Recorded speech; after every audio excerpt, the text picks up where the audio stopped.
ஏ என்பவர் பியை காட்டிலும் வேலை செய்வதில் 3 மடங்கு வேகமானவர். ஆனவர், ஆனது, ஆகும், எனில், கிடைக்கிறது, பெறுகிறது அப்படின்னு சொல்லிட்டு வந்தா என்ன குறிப்போம்?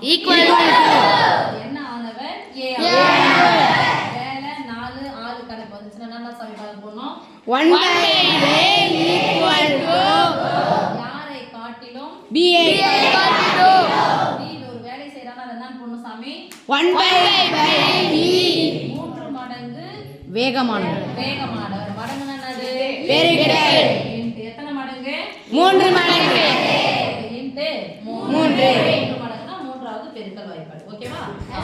பி ஆனவர் ஒரு வேலையை 24 நாட்களில் முடிப்பார் எனில் ஆனவர் ஒரு வேலையை எத்தனை நாள்ல முடிக்கிறாரு? 24 நாட்களில். எப்படி அத சொல்லுவோம்பா? 1/B = 1/24. பாருங்க this implies 1/b க்கு பதிலா என்ன போட போறோம் பாருங்க? 1/24 this implies பண்ணா 1/a = 1/24 × 3.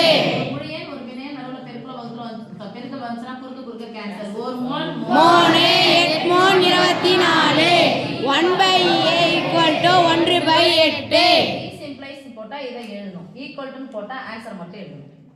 சரியாமா? Yes miss. ஏ ஆனவர் ஒரு வேலையை எத்தனை நாள்ல முடிப்பாரு? 1/8 நாள்ல. எத்தனை நாள்ல முடிப்பாரு? 8 நாள்ல 8 நாள்ல முடிப்பார். இருவரும் இணைந்து அந்த வேலையை முடிக்க எத்தனை நாள்கள் எடுத்துக்கொள்வர் என காண்க. ரெண்டு பேரும் சேர்றாங்க. அப்ப ரெண்டு பேரும் சேர்றாங்கன்னா என்ன குறிசாமி பண்ணனும்? பிளஸ் சொல்லுங்க. 1/A + 1/B = ஏ க்கு பதிலா 1/8 + 1/24. பின்னையன் ஒரு பின்னையன் நடுவுல பிளஸ் மைனஸ் வச்ச பகுதிகளை பார்க்கணும். பகுதிகள் ஒரே மாதிரி இருக்கா? வேற மாதிரி இருக்கு. வேற மாதிரி இருக்கு. ஒண்ணு கூட சம்பந்தம் இருக்கா இல்லையா? Yes miss. என்ன சம்பந்தம் இருக்கு? 8 னுடைய மடங்கு தான் 24. என்னதான் போட போறோம்? பை 24. 24 ஒரு நாள் எதால பெருக்கணும்? 3 ஆல பெருக்கணும். பகுதியை 3 ஆல் பெருக்கினால் பகுதியை 3 ஆல் பெருக்க வேண்டும். 3 ஒன்னு சேர்த்தா 4 = சுருக்கி எழுதுங்க பார்க்கலாம். ஒரு நாள் 4 6 நாள் 24. இருவரும் சேர்ந்து அந்த வேலையை ஒரு வேலையை எத்தனை நாள்ல முடிப்பாங்க? 6 நாள்ல முடிப்பாங்க. என்ன செய்யணும்? 6 நாள்களில் முடிப்பார்.